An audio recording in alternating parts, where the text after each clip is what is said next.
हमने ये तो सुना ही है कि हम जब किसी एक भी अरिहंत परमात्मा का स्मरण करते हैं, भगवान का स्मरण करते हैं, चाहे वो भगवान महावीर हो, भगवान पार्श्वनाथ हो, आदिनाथ भगवान हो, किसी भी भगवान का स्मरण करते हैं तो कितने महान पुण्य का बंध होता है हमारे जीवन में, कितना लाभ होता है, हमारी आत्मा कितनी आत्म कल्याण के मार्ग में आगे बढ़ जाती है, कितना लाभ है और कितना सामर्थ्य है एक परमात्मा के नाम के स्मरण में। तो आप सोचिए, नमस्कार महामंत्र में या नमोकार महामंत्र में कौन से अरिहंत परमात्मा को प्रणाम किया गया है? किसी एक अरिहंत परमात्मा को, 10 अरिहंत परमात्मा को, 100 को, 1000 को? नहीं, अनंत अनंत अरिहंत परमात्माओं को एक बार में नमन किया जाता है नमो अरिहंताणम बोलने से। केवल एक बार कहने से भूतकाल में जितने अनंत अरिहंत परमात्मा हुए हैं उन सबको वंदन हो जाता है, और भविष्य में भी जितने अरिहंत परमात्मा होने वाले हैं और जो वर्तमान में भी हैं इस संपूर्ण ढाई द्वीप में, उन सबको भी वंदन हो जाता है। तो सोचिए कैसी महिमा होगी इस एक पद की, नमो अरिहंताणम की। नमो सिद्धाणम कहने से एक सिद्ध परमात्मा को नहीं, अनंत अनंत सिद्ध परमात्माओं को वंदन हो जाता है, उनको नमन हो जाता है। कितना महान लाभ होगा जब एक अरिहंत परमात्मा को नमन करने से इतना बड़ा लाभ है, तो अनंत अनंत अरिहंत परमात्मा को नमन करने से कितना कितना अद्भुत लाभ होगा।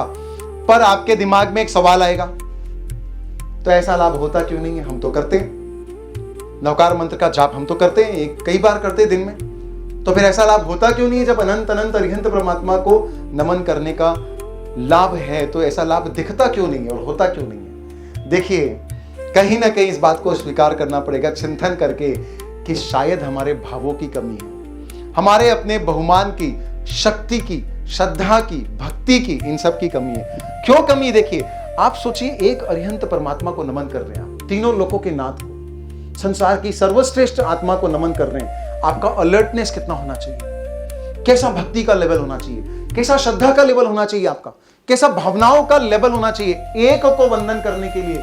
तो आप सोचिए, एक साथ आप जब अनंत को वंदन करेंगे तो आपके अंदर का हर्ष, उल्लास, भक्ति, भाव, आनंद, बहुमान, अहोभाव किस स्तर का होना चाहिए?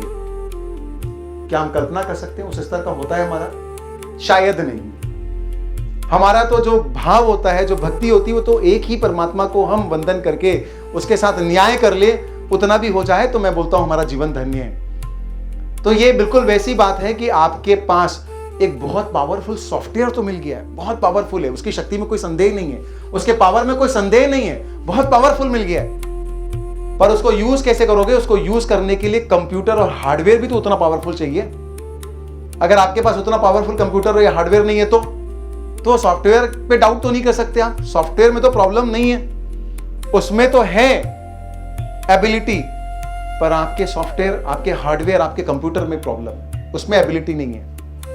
एग्जैक्टली इस मंत्र की क्षमता में, इस मंत्र के सामर्थ्य में, इस मंत्र की महिमा और शक्ति में कोई डाउट नहीं है। जो डाउट है वो हमारे श्रद्धा में है, हमारी भक्ति में है। हमको क्या करना है? हमको कोशिश करना है। क्या कोशिश करना है? जब भी हम लोग जाप करें, रोज जाप करें, दिन प्रतिदिन जाप करें, कोशिश करना है चिंतन करके, सोच करके कि अपना बहुमान, अपनी भक्ति, अपनी श्रद्धा और अपने भावों के स्तर को कैसे ऊपर उठाते जाएं, कैसे ज्यादा श्रद्धा के साथ अनंत अनंत अरिहंत परमात्मा को एक नमो अरिहंताणम बोलने से वंदन करना है, उनके प्रति अहोभाव तो लाएं, उन अनंत का स्मरण तो करें हम सारे अरिहंत परमात्मा का।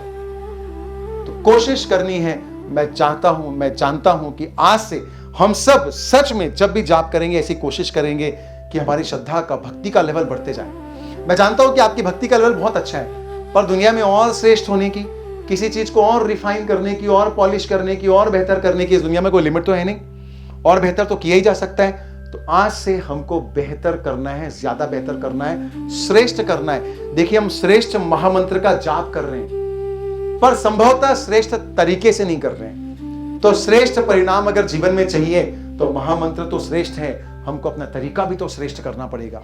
जब दोनों का संयोग होगा तो डेफिनेटली 100% जो परिणाम आएंगे वो आपके जीवन में श्रेष्ठ आएंगे।